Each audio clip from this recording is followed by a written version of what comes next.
Hello बच्चों, सभी बच्चे यहाँ पर ध्यान दीजिएगा।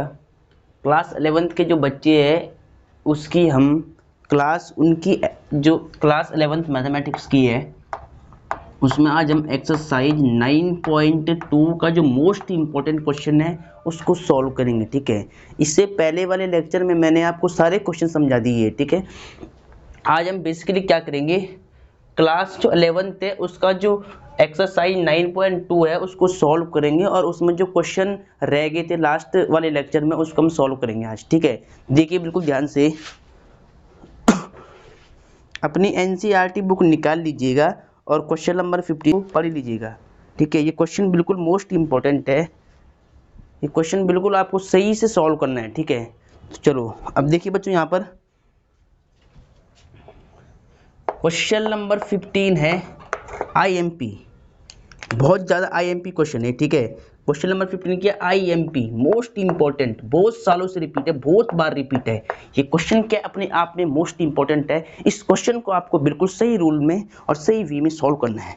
ठीक है, तो सबसे पहले ध्यान दीजिएगा, देखिए यदि a की पावर n प्लस b की पावर n अपॉन a की power n minus 1 plus b की पावर n माइनस 1 a तथा b के मध्य समांतर माध्य हो तो n का मान ज्ञात कीजिए।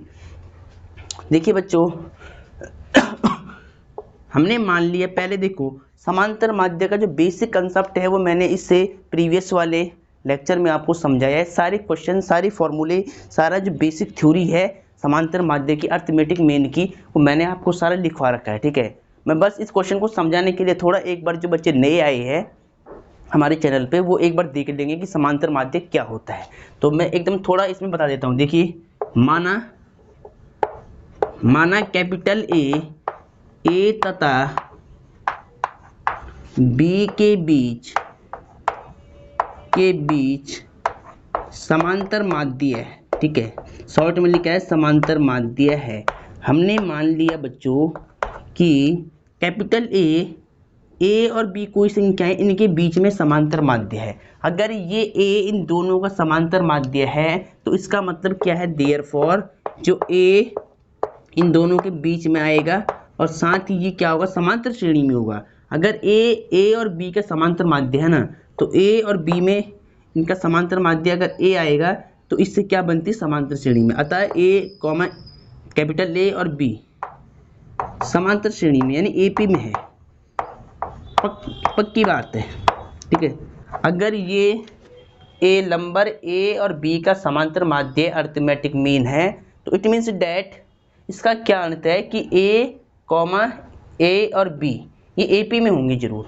अगर ये एपी में है तो एपी का सर्वांतर कैसे निकालते हैं, इन दोनों का सर्वांतर कॉमन डिफरेंस इक्वल होता है इन दोनों की कॉमन डिफरेंस से। तो इसका सर्वांतर आप कैसे निकालोगे, दूसरे पद में से पहले वाले पद को माइनस करते हैं, यानी ए माइनस, देयरफॉर ए माइनस में ए बराबर आता है, इसका सर्वांतर आता है, अगर ये एपी में है ना तो इसका सर्वांतर और इसका सर्वांतर इक्वल आएगा हमेशा। तो इसका सर्वांतर ए माइनस ए और इसका सर्वांतर बी माइनस में ए। ठीक है, अब बिल्कुल ध्यान दीजिएगा, देयरफॉर ए माइनस का ए इधर आएगा, प्लस का ए इक्वल टू बी। ठीक है, माइनस का ए उधर जाएगा, प्लस का ए कितना हो जाएगा, ट्वाइस ऑफ ए, 2a और a plus B, a equal to A plus B, into का 2 कहाँ जाएगा, डिवाइड में जाएगा, a equal to A by B upon 2। ठीक है, तो अगर ये a अगर स्मॉल a और b के बीच में अर्थमेटिक मीन है, समांतर माध्य है, तो ये AP में होगा। इससे जो नंबर बनेगा ना, इससे जो सीक्वेंस बनेगा वो AP में होगा। अगर ये AP में है तो AP के दो पदों का सर्वांतर इक्वल आता है, इसका सर्वांतर बराबर एक इसका सर्वांतर। ठीक है, अब यहाँ से A की वैल्यू हमने निकाल दिया, तो A और B के बीच में जो समांतर माध्य होगा A बराबर वो होगा A प्लस बी अपॉन 2 के बराबर। फॉर्मूला आपको याद करना है कि समांतर माध्य बराबर A equal to A plus B upon 2 के इक्वल होता है। ठीक है, इस बात का ध्यान दें। ठीक है बच्चों, तो ये आपको क्लियर समझ में आना चाहिए। ठीक है, इसको पहले आप वीडियो को पॉज करके इसको पहले ध्यान से नोट कर ले। ठीक है, बिल्कुल इसको ध्यान से कर ले नोट, इसको बिल्कुल सही से नोट कर ले। चलो, उम्मीद है बच्चों आपने इसको नोट कर लिया होगा। ठीक है, अब बिल्कुल बच्चों यहाँ पर ध्यान दीजिएगा, क्वेश्चन में बिल्कुल ये 2 नंबर के बीच में समांतर माध्य का फॉर्मूला क्या होता है, a is equal to A plus B upon में 2। ठीक है, अब क्वेश्चन लेते हैं हम अपना। ये केवल बेसिक था, ये मैंने लिखवा दिया था आपको पहले भी। देखिए, यदि a की पावर n, b की पावर n, a की पावर n माइनस 1, b की power n minus 1, comma a तथा b के मध्य समांतर माध्य हो तो n का मान ज्ञात कीजिए। तो सबसे पहले बच्चों मान लो कि माना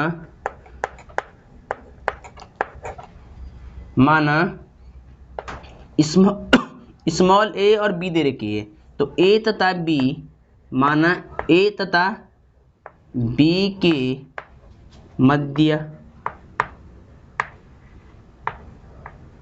समांतर माध्य, अर्थमेटिक मीन समांतर माध्य। देखो अभी आपने पढ़ा है, अगर a और b 2 नंबर है तो इनके बीच समांतर माध्य क्या आता है, a is equal to A plus B upon 2।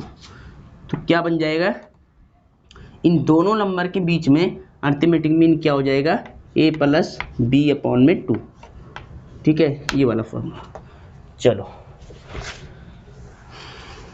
अब बिल्कुल ध्यान दीजिएगा, अकॉर्डिंग टू क्वेश्चन, प्रश्नानुसार। ठीक है, हिंदी वाले क्या लिखेंगे, प्रश्नानुसार। अकॉर्डिंग टू क्वेश्चन, इन दोनों के बीच जो समांतर माध्य ये है, ये दे रखा है a की पावर n प्लस b की पावर n, a की पावर n माइनस b की पावर n के बराबर। तो हम क्या बोलेंगे, देयरफॉर कि a की पावर n प्लस b की पावर n अपॉन a की पावर n माइनस में 1 प्लस b की पावर n माइनस में 1, इन दोनों a और b के मध्य समांतर माध्य है, तो इसका जो समांतर माध्य होगा वो इसके इक्वल रख देंगे हम, a प्लस बी अपॉन में 2 के इक्वल। ठीक है, चलो अब इसको आपको यहाँ से बिल्कुल ध्यान से नोट करना है। देखिए बिल्कुल, इसके बाद आपको क्या करना है, इतना लिखने के बाद आपको क्रॉस मल्टीप्लाई कर लेना है। देखिए 2 का मल्टीप्लाई, देखिए 2 का मल्टीप्लाई दोनों से करना है, तो पहले इसको ब्रैकेट में रख लो। ठीक है, आराम से मल्टीप्लाई करना, कोई दिक्कत नहीं है, सीधे भी कर सकते हैं मल्टीप्लाई। अब इसका मल्टीप्लाई यहाँ करना है, इसको भी लिख दो पहले, a प्लस बी ब्रैकेट में a की power n minus 1 plus b की पावर n माइनस में 1। ठीक है, अब बिल्कुल ध्यान दीजिएगा, इस 2 का मल्टीप्लाई दोनों नंबर से होगा, तो 2 a की पावर n प्लस 2 इंटू बी की पावर n। सिमिलरली आपको क्या करना है, a की और b की मल्टीप्लाई दोनों में करनी है। पहले a की दोनों से मल्टीप्लाई करो। देखिए यहाँ पर a की पावर 1 होगी और यहाँ a की पावर n माइनस 1 चल रही है। जब a की पावर 1 का मल्टीप्लाई यहाँ होगा तो 1 से 1 कैंसिल हो जाएगा, खाली क्या बच जाएगा, देखो बेस सेम होने पर पावर ऐड हो जाएगी, a की पावर n बच जाएगा, बीच में प्लस है ये वाला। a की देखो a की मल्टीप्लाई फिर b में करनी है, b की पावर n माइनस 1 से करनी है, तो a इंटू बी की पावर n माइनस में 1 इतना बन जाएगा। ठीक है, फिर इस b की मल्टीप्लाई दोनों से करनी है, प्लस b की मल्टीप्लाई इसमें करोगे तो b इंटू ए की पावर n माइनस 1 बन जाएगा, प्लस देखिए b की मल्टीप्लाई b की पावर n माइनस 1 से करनी है, तो यहाँ b की घात 1 मान लो। ठीक है, बेस सेम होने पर पावर्स ऐड हो जाती है, ये 1 से 1 कैंसिल हो जाएगा, प्लस का 1 माइनस का 1, तो खाली क्या बच जाएगा, b की पावर n। ठीक है, चलो अब देखिए बच्चों क्या लिखना है, 2 a की पावर n, a की पावर n इधर आएगा तो a की पावर n माइनस का हो जाएगा। उसके बाद क्या चल रहा है, 2 इंटू बी की पावर n, ये b की पावर n इधर आएगा लेफ्ट में, माइनस b की पावर n बन जाएगा। राइट में क्या बचा, यहाँ पे तो बच गया a इंटू बी की पावर n माइनस में 1 और प्लस यहाँ बच गया b इंटू ए की पावर n माइनस में 1। ठीक है, अब देखिए 2 a की पावर n में से माइनस करना है a की पावर n, तो केवल 1 a की पावर n बच जाएगा। सिमिलरली 2 b की पावर n में से माइनस करना है b की पावर n, तो 1 b की पावर n बच जाएगा। ठीक है, चलो इक्वल टू यहाँ पे क्या बचेगा, a इंटू बी की पावर n माइनस में 1 प्लस बी इंटू ए की पावर एन माइनस में 1। ठीक है, अब देखिए बच्चों इसके बाद क्या करना है, इसके बाद के स्टेप बिल्कुल मेन है। देखिए ध्यान से, यहाँ लिख दिया मैंने ए की पावर एन, और ये नंबर जो प्लस का है ना ये इधर आएगा तो माइनस का हो जाएगा बी इंटू ए की पावर एन माइनस में 1 इक्वल टू, यहाँ क्या लिखा है राइट में, ए इंटू बी की पावर एन माइनस में 1। ये बी की पावर एन को राइट में भेज लो तो ये नंबर प्लस का है, उधर जाएगा माइनस का, बन जाएगा बी की पावर में एन। ठीक है, चलो इसके बाद देखिए बच्चों, इसके बाद है मेन काम स्टार्ट। यहीं पर बच्चा गलती करता है अक्सर। अब यहाँ पर आपको बिल्कुल ध्यान से देखना, इस वाली लाइन को आपको बिल्कुल ध्यान से समझ लेनी है, ये लाइन मोस्ट इंपॉर्टेंट है। ठीक है, देखिए ध्यान से, देखिए बच्चों अगर मैं यहाँ पे ए से मल्टीप्लाई और डिवाइड कर दूँ तो कोई दिक्कत है। देखिए अगर मैं यहाँ पर ए इस वाले नंबर में ए की पावर एन में अगर ए से इंटू और अगर ए से डिवाइड कर लूँ, यानी ए से गुणा और भाग कर दूँ, तो इस नंबर पे कुछ इफेक्ट नहीं पड़ेगा क्योंकि ए से फिर ए कैंसिल हो जाएगा, फिर हमें ये मिल जाएगा। सिमिलरली मैं क्या करूँगा, इस बी की पावर एन में क्या करूँगा मैं इस बी की पावर एन में मैं बी से गुणा और बी से भाग कर दूंगा, मल्टीप्लाई एंड डिवाइड कर दूंगा बी से, तो इससे इस b की पावर n पे कुछ इफेक्ट नहीं पड़ेगा क्योंकि b से फिर b कैंसिल हो जाएगा और हमें क्या मिल जाएगा, b की पावर n, जो कि वो मैंने बाहर भेजा था तो ये था वो। ठीक है, माइनस का था ये इधर। चलो अब देखो ऐसे मैंने क्यों करा, ध्यान दीजिएगा। अब देखिए बच्चों यहाँ चल रहा है a, सेम रख दिया, यहाँ a की घात कुछ नहीं है 1 मान लो, और यहाँ b की घात कुछ नहीं है 1 मान लेना। ठीक है, अब देख लो ध्यान से, जब बेस सेम है तो घातें क्या होगी, माइनस हो जाएगी ऊपर जाकर के। ठीक है, आपने फॉर्मूला पढ़ा होगा, देखिए मैं यहाँ लिख देता हूँ कि ए की पावर m ए की power n is equal to a की पावर m माइनस में n। ये वाला सूत्र आपने पढ़ा होगा छोटी कक्षाओं में। ठीक है, छोटी क्लास में आपने पढ़ा होगा, ए की पावर m ए की power n is equal to a की पावर m माइनस n के बराबर होता है। तो यहाँ पर सेम यूज करना है कि ये पावर ऊपर जाएगी तो ए की पावर n माइनस में 1 बन जाएगी, माइनस b इंटू ए की पावर n माइनस में 1 चल रही है, इक्वल टू, देखिए यहाँ पर a इंटू बी की पावर n माइनस 1 को आपको सेम रखना है, यहाँ पर भी आपको सेम करना है, b तो बच गया, इसको लिख लो। अब देखिए b की पावर 1 b की पावर n, पावर सेम होने पर, देखो बेस सेम होने पर पावर क्या होती है, माइनस हो जाती, घट जाती है। तो b की पावर n माइनस में 1, n में से 1 माइनस करो, b की पावर n माइनस में 1। ठीक है, चलो पहले आपको यहाँ तक बिल्कुल सही से नोट कर लेना है वीडियो पॉज करके। ठीक है,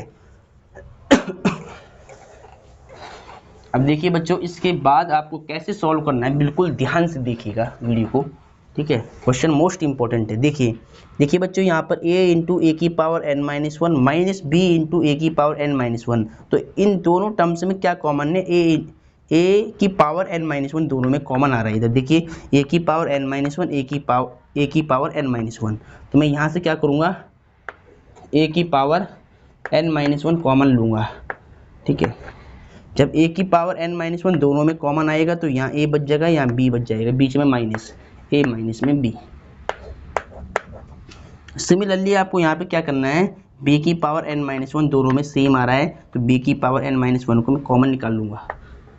ठीक है, चलो अब यहाँ बच जाएगा a, यहाँ बच जाएगा b, और बीच में माइनस, a माइनस b।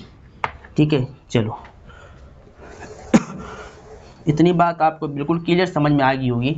अब देखिए बच्चों यहाँ पर a माइनस बी, यहाँ पर a माइनस बी, तो इस ब्रैकेट से ये पूरा कैंसिल हो जाएगा, मल्टीप्लाई में पूरा।